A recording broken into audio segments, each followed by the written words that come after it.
Dear students, welcome to our YouTube channel biology by Deepak Nain. और आज हम जो इम्पोर्टेंट टॉपिक डिस्कस करने जा रहे हैं वो रहेगा आपका एक्सट्रैक्शन ऑफ मेटल। और एक्सट्रैक्शन ऑफ मेटल के लिए हम कुछ ये बेसिक है, इंट्रो है, और ये एनसीईआरटी बुक से ही बिल्कुल वो है, स्क्रीनशॉट हम पढ़ रहे हैं फिलहाल। और इसमें हम जो मेनली पढ़ेंगे एक्सट्रैक्शन ऑफ मेटल में किस तरीके से कौन कौन सी प्रोसेसेस रहती हैं। एक फ्लो चार्ट आपको एनसीईआरटी में मिलता है, काफ़ी इंपॉर्टेंट है, जिसमें आपको बताया हुआ है ओरे ओरे को फिर कंसंट्रेशन किया जाएगा। तो हम पढ़ेंगे ओरे क्या होता है, मिनरल्स क्या होते हैं, काफ़ी सारी डेफिनेशन 1 मार्क्स की भी आपकी पूछी जाती हैं। और मेटल्स आपकी मेनली 3 टाइप्स की रहती हैं। एक तो हाई रिएक्टिविटी जो काफ़ी रिएक्टिव होती हैं, रिएक्टिविटी सीरीज में टॉप पे आती हैं। कुछ आती है मीडियम रिएक्टिविटी की और कुछ आती हैं लो रिएक्टिविटी की। और इनको किस तरीके से हम धरती से निकालते हैं, इनको प्योरीफाई करते हैं, वो टोटली प्रोसेस थोड़ा सा थ्योरेटिकल पोर्शन भी है। और कुछ केमिकल रिएक्शंस है वो भी इसमें आपको देखने को मिलती हैं।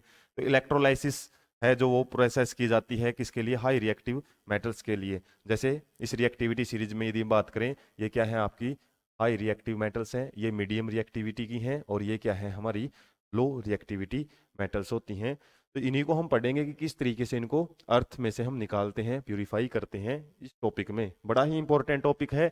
तो शुरुआत में तो हम इंट्रो देख लेते हैं, और इंट्रो में काफ़ी इंपॉर्टेंट डेफिनेशंस है वो आई हुई हैं।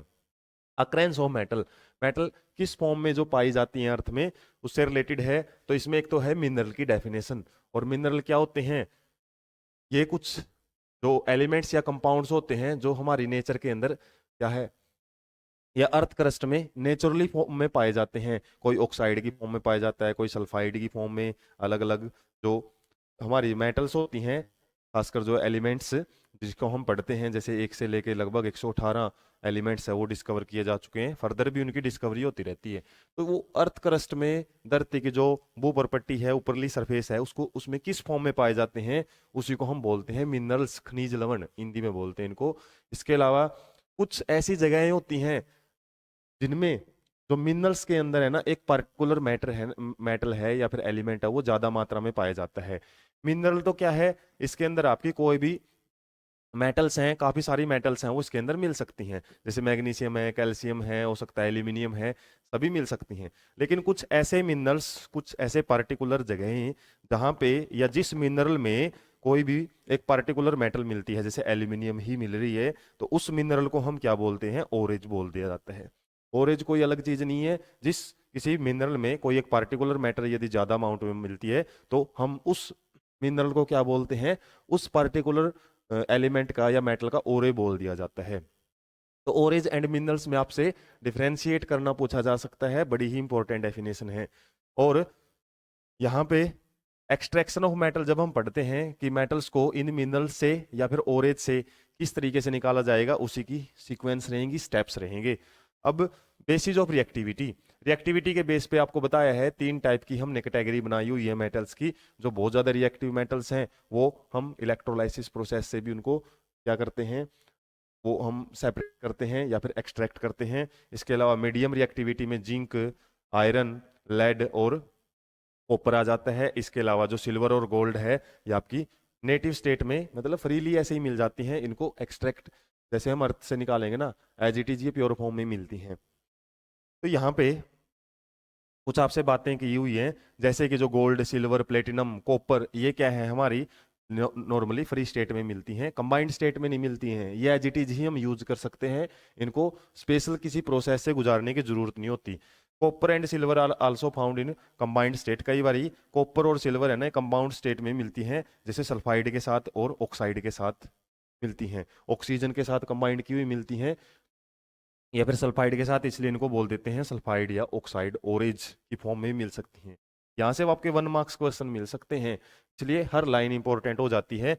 इसके अलावा जो टॉप है रिएक्टिविटी सीरीज में या एक्टिविटी सीरीज में, जैसे पोटेशियम है, सोडियम है, कैल्शियम, मैग्नीशियम, एल्यूमिनियम, ये क्या होती हैं आपकी आर सो रिएक्टिव, बहुत ज्यादा रिएक्टिव होती हैं, इसलिए ये कभी भी फ्री स्टेट में नहीं मिलती। पूछ लिया जाए फ्री स्टेट में क्यों नहीं मिलती है ये मेटल्स, क्योंकि बहुत ज्यादा रिएक्टिविटी है, इसलिए ये किसके साथ कंपाउंड किए हुए मिलती हैं, लगभग कार्बन या इस ऑक्सीजन या फिर ज्यादातर सल्फर के साथ। इसके अलावा मिडल में जो आ जाती हैं जिंक, आयरन, लेड और कॉपर, ये किसके साथ मिलती हैं आपको, ज्यादातर नॉर्मल रिएक्टिविटी होती है इनकी, कम मतलब मीडियम रिएक्टिविटी सीरीज में हम मानते हैं इनको। और अर्थ क्रस्ट में किस में मिलती हैं? ऑक्साइड में, सल्फाइड में और कार्बोनेट्स में। या तो इनके साथ ऑक्सीजन लगा मिलता है, या सल्फर, या फिर कार्बोनेट्स CO3 इनकी फॉर्म में मिलती हैं। और यही हमारे लिए चैलेंज होता है कि ऑक्सीजन को इससे कैसे सेपरेट करें ताकि बस प्योर मेटल है वो मिल सके। और ज्यादातर हम जो थोड़ा सा टिपिकल कॉन्सेप्ट रहेगा वो इन मीडियम रिएक्टिविटी सीरीज के लिए रहेगा। इसके अलावा ज्यादातर जो हमारी मेटल्स हैं वो ऑक्साइड की फॉर्म में क्यों मिलती हैं यदि आपसे क्वेश्चन पूछा जाए, क्योंकि ऑक्सीजन है वो बहुत ज्यादा मात्रा में मिलता है अर्थ क्रस्ट में। और ऑक्सीजन हमारे एनवायरनमेंट में भी अच्छी खासी अमाउंट में मिलता है, 21% के रूप में मिलेगा। तो इसलिए ज्यादातर जो ऑक्सीजन है वो कंबाइन कर लेता है, रिएक्टिविटी कर लेता है किसके साथ? मेटल्स के साथ। तो इसलिए हमको ज्यादातर मेटल्स है ना वो ऑक्साइड्स की फॉर्म में ही मिलती हैं। तो यहाँ पे जो रिएक्टिविटी सीरीज है ये आप याद रख सकते हो, जो कि आपको डिस्प्लेसमेंट रिएक्शन में भी समझने में मिलेगा कि कौन सी मेटल है वो किसको डिस्प्लेस कर सकती है। जैसे हम पढ़ते हैं जिंक की रिएक्शन, यदि कॉपर सल्फेट के साथ रिएक्ट करवाते हैं तो जिंक इजिली कॉपर को कॉपर सल्फेट सॉल्यूशन से डिस्प्लेस कर सकता है। तो ऊपर वाली जितनी भी ये मेटल्स है ना ये अपनी लोअर मेटल्स को इजिली डिस्प्लेस कर सकती है। डिस्प्लेसमेंट का भी हम प्रोसीजर इसमें पढ़ेंगे, कुछ जगह पे डिस्प्लेसमेंट रिएक्शन करवा के भी हम मेटल्स को एक्सट्रैक्ट करते हैं। तो अब हम नेक्स्ट आगे बढ़ लेते हैं, एक्सट्रैक्शन की प्रोसेस क्या है वो हम देख लेते हैं। इससे पहले तो हमने इंट्रोडक्शन है वो समझ लिया है कि मेटल्स किस फॉर्म में मिलती हैं, कौन सी मेटल है वो ऑक्साइड सल्फाइड में मिलेंगी, कौन सी फ्री स्टेट में मिलती हैं। अब हम पढ़ लेते हैं ओरेज का। हमने पढ़ लिया जिस भी मेटल को हम इजिली किसी भी मिनरल से निकाल सकते हैं मोस्ट इकोनॉमिकली, उसको हम क्या बोलते हैं? ओरे। और ओरे आपको ऐसा प्योर नहीं मिलता, ओरे के साथ भी आपको क्या मिल जाती हैं? काफी सारी लार्ज अमाउंट ऑफ इम्प्यूरिटीज हैं वो मिल जाती हैं ओरेज के अंदर। कॉन्टामिनेटेड मतलब एक प्रकार से दूषित बोला जाता है, लेकिन यहाँ पे उसके साथ मिक्स हुई मिल सकती हैं। मिक्सर की फॉर्म में इम्प्यूरिटीज जो होती है ना उनको हम क्या बोलते हैं? गैंग बोलते हैं, या गैंग्यू भी बोला जाता है। जैसे उसके अंदर सोयल सैंड वगैरह मिलती है। तो ये पार्टिकुलर डेफिनेशन आपसे आएंगी, मिनरल्स क्या होता है, ओरेज क्या होती हैं, गैंग्यूज क्या होते हैं। गैंग्यूज एक प्रकार की इम्प्यूरिटीज हैं। तो हमारा मेन काम क्या है? इनको ही जो इम्प्यूरिटीज है इन्हीं को हमने क्या करना होता है? रिमूव करना होता है। किससे पहले? एक्सट्रैक्शन ऑफ मेटल से पहले। मेटल्स को मतलब शुद्ध बनाने से पहले इन इम्प्यूरिटीज को निकालना पड़ता है। इसी प्रोसेस को हम क्या बोलते हैं? एनरिचमेंट ऑफ ओरेज, या फिर कंसंट्रेशन ऑफ ओरेज भी बोल दिया जाता है। एनरिचमेंट भी बोल देते हैं, एनरिचमेंट ऑफ ओरे, या फिर कंसंट्रेशन ऑफ ओरेज। चलो ज्यादा से ज्यादा वो मेटल की कंसंट्रेशन हमने बढ़ानी है, इम्प्यूरिटीज को निकाल देना उसमें से। अब सबसे पहला जो आपका प्रोसीजर है वो आएगा किसके लिए? लो रिएक्टिविटी या लो एक्टिविटी सीरीज वालों के लिए। जो हमने पढ़ा था कौन कौन आ जाते हैं इसमें? कॉपर आ जाता है, मरकरी आ जाता है। तो इनको हम क्या करते हैं? ये ज्यादा रिएक्ट नहीं करती हैं, हमने आइडिया ले लिया इनका। तो सिंपली मिलेंगी तो ऑक्साइड की फॉर्म में मिलेंगी, या फिर सल्फाइड की फॉर्म में मिलती हैं। तो इनको हम क्या करते हैं? सिंपल हीटिंग से भी, सिंपली क्या किया जाता है? हम हीटिंग प्रोसेस से ही यूज करते हैं। केवल लिखा भी हुआ इसमें हीटिंग प्रोसेस ही करेंगे। जैसे कोई भी, जैसे सल्फाइड का एक ओरे मिल गया हमको, मरकरी सल्फाइड। तो इसमें क्या है? ऑक्सीजन की प्रेजेंस में जब इसको हम गर्म करते हैं तो क्या बन जाता है? हमेशा याद रखना, किसी भी सल्फाइड को या फिर कार्बोनेट को हम कहते हैं मेनली ऑक्साइड ओरे में बदलते हैं। और पूछ भी लिया जाता है कि ऑक्साइड के अंदर क्यों कन्वर्ट किया जाता है, दूसरों को, दूसरों से हम क्यों नहीं एक्सट्रैक्ट कर सकते? क्योंकि ऑक्सीजन से हम इजिली ये जो ऑक्साइड है ना, ऑक्साइड से जैसे इसमें आया था मरकरी का ऑक्साइड बन गया, तो किसी भी ऑक्साइड से हम मेटल्स को इजिली एक्सट्रैक्ट कर सकते हैं दूसरे जो सल्फाइड वगैरह या कार्बोनेट वगैरह उनकी कंपैरिजन में। इनको आसानी से हम रिड्यूस करवा के हमारी प्योर मेटल है वो अलग कर सकते हैं। और जैसे ही हमारा HgO ये बना है, इसको और फर्दर हीटिंग करेंगे तो सिंपली क्या बन जाता है? हमारा मरकरी अलग हो जाता है लिक्विड फॉर्म में, और ऑक्सीजन है वो गैस की फॉर्म में उड़ जाती है। तो सिंपल हीटिंग याद रखना आपने। हीटिंग से ही हम क्या कर सकते हैं? लो रिएक्टिविटी सीरीज की मेटल्स को नॉर्मली एक्सट्रैक्ट कर सकते हैं। इसी प्रकार का एग्जांपल कॉपर का दिया हुआ है। कॉपर सल्फाइड की रिएक्शन ऑक्सीजन के साथ करवाएंगे तो क्या बन जाता है? Copper oxide. और कॉपर ऑक्साइड उसके बाद क्या है? वैसे तो ये जो हमारा बना है ना इसको हम क्या बोलते हैं? क्यूप्रस ऑक्साइड बोलेंगे, क्यूप्रस ऑक्साइड। छोटी छोटी बातें हैं जो आपको याद रखनी है। क्यूप्रस और क्यूप्रिक में क्या फर्क है? क्यूप्रिक या फिर क्यूप्रस। क्यूप्रस में ऑक्सीडेशन स्टेट प्लस का 1 होती है कॉपर की, जबकि क्यूप्रिक में प्लस का 2। यदि एक कॉपर ऐसे मिलता ना तो हमारा क्यूप्रिक ऑक्साइड था, लेकिन इसने अब देखना ध्यान से क्या लिखा हुआ है, यहाँ पे Cu2O लिखा हुआ है। Cu2 का मतलब है ऑक्सीजन की तो वैलेंसी 2 ही है, लेकिन कॉपर की वैलेंसी यहाँ पे क्या है, 1 है, क्योंकि 2 होती तो दोनों की 2 लग के कैंसिल हो जाती। तो क्यूप्रस ऑक्साइड में, और क्यूप्रस ऑक्साइड को फर्दर हम किसके साथ गर्म करेंगे, हमारे क्यूप्रे ये बोल सकते हैं हम क्यूप्रस सल्फाइड के साथ। तो उस केस में क्या बन जाता है, हमारा कॉपर है वो अलग हो जाता है और सल्फर डाइऑक्साइड गैस है वो निकल जाती है। तो ये थोड़ा सा आप याद रखना। मरकरी के केस में तो हमने क्या किया है, सिंपल इसको फर्दर हीटिंग किया है। इसमें फर्दर हीटिंग नहीं कर सकते हम, ब्रोमिड्स ओरे by just heating in air. तो हम क्या कर सकते हैं, सिंपली इसको कॉपर सल्फाइड के साथ ही हीट करना पड़ेगा। डायरेक्ट अकेला हीट करने से ये ऑक्सीजन है वो नहीं निकलती। सल्फर क्या है, सल्फर इसलिए यूज किया है, इसके अंदर सल्फाइड इसलिए यूज किया है क्योंकि सल्फर की ऑक्सीजन के साथ जो बाइंडिंग कैपेसिटी है वो कॉपर के कंपैरिजन में ज्यादा है, इसलिए सल्फर ऑक्सीजन के साथ कंबाइन करके SO2 बना लेता है और हमारा कॉपर है वो बिल्कुल फ्री स्टेट में या फिर प्योर स्टेट में अलग रह जाता है। तो ये तो था हमारा किसके लिए, लो रिएक्टिविटी सीरीज वालों के लिए। ये देख सकते हैं हम, लो रिएक्टिविटी सीरीज के लिए हम क्या करते हैं, सिंपल सल्फाइड ओरे की रोस्टिंग की जाती है।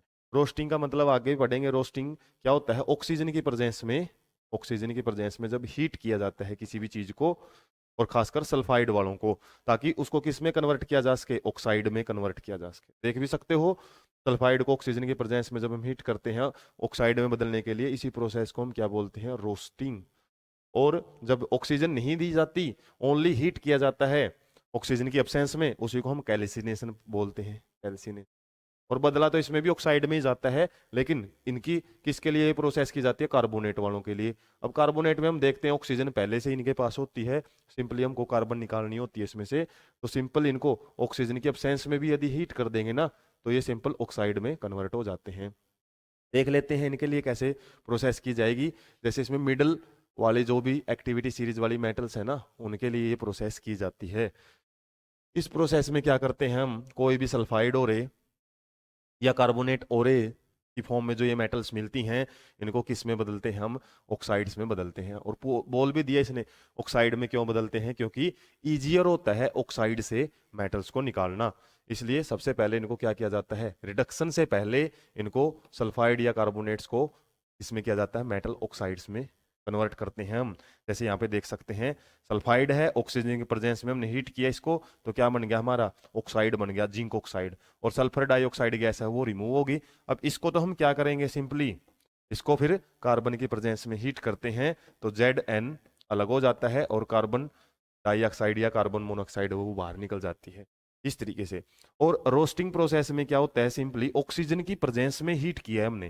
कैल्सिनेशन में क्या है, विदाउट ऑक्सीजन, नो ऑक्सीजन है इसके अंदर, क्योंकि ऑक्सीजन ऑलरेडी कार्बोनेट में होती है। सिंपली हीट करेंगे तो हमको क्या मिल जाता है, ऑक्साइड। और ऑक्साइड की वही फर्दर प्रोसेस करेंगे, कार्बन के साथ रिडक्शन करवा दिया जाता है। तो ये रोस्टिंग और कैल्सिनेशन का आपको डिफरेंस है वो पता होना चाहिए। और इसमें हम, हमारे पास जो जिंक के अलग अलग ओरे हैं, ये जिंक का सल्फाइड ओरे है और ये जिंक का कार्बोनेट ओरे है। तो जिंक का कार्बोनेट ओरे यदि आपसे आ जाए ना, ऐसे डायरेक्ट भी पूछ सकता है कि उसके लिए कौन सी प्रोसेस आप यूज करोगे। कार्बोनेट के लिए हम कैल्सिनेशन प्रोसेस यूज करते हैं, कैल्सिनेशन, जबकि सल्फाइड के लिए हम रोस्टिंग प्रोसेस यूज करते हैं, ऑक्सीजन के प्रेजेंस में हीट करना पड़ता है उसको। उसके बाद जैसे रिडक्शन का वैसे आइडिया मैंने दे दिया है, जब भी हम मेटल ऑक्साइड में उसको कन्वर्ट कर लेते हैं तो कार्बन एक बड़ा ही रिड्यूसिंग एजेंट है। क्यों है, क्योंकि इसकी जो बाइंडिंग कैपेसिटी होती है ना, यहाँ पे दिया भी हुआ है, तो हम सुटेबल रिड्यूसिंग एजेंट है जैसे कार्बन है वो यूज करते हैं। और ज्यादातर केसेस में कार्बन क्यों यूज किया जाता है, क्योंकि इसकी जो बाइंडिंग कैपेसिटी है या फिर जो एफिनिटी है, affinity of carbon with oxygen is much higher than metal.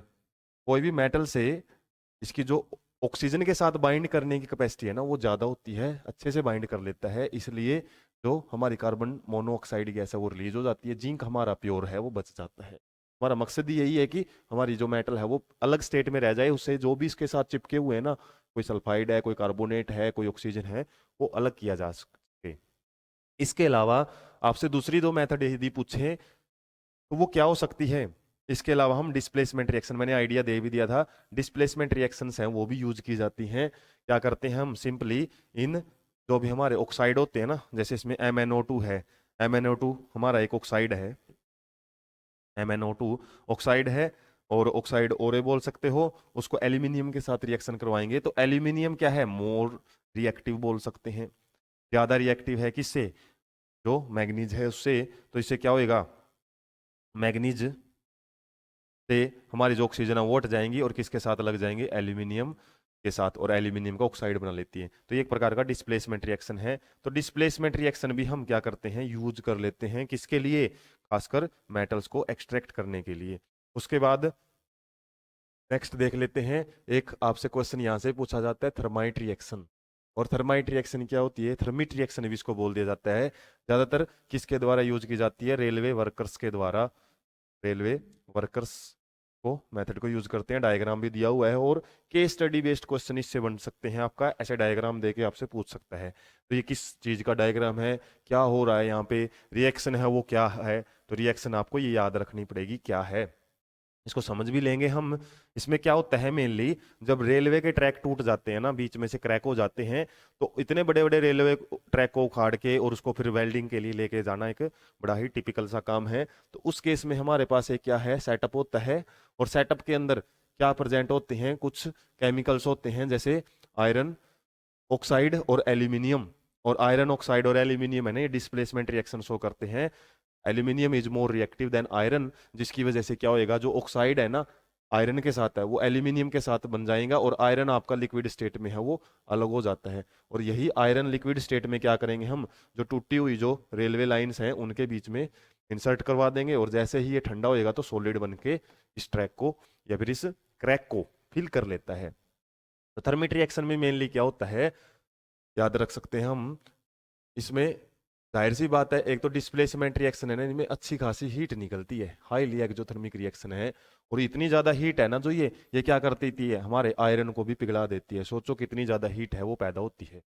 इस केस में हम क्या करते हैं, reaction of iron try oxide, iron try का मतलब है ऑक्सीडेशन स्टेट कितनी है आयरन की, 3 है, बोल सकते हैं इसको फेरिक ऑक्साइड भी है ये, फेरिक ऑक्साइड।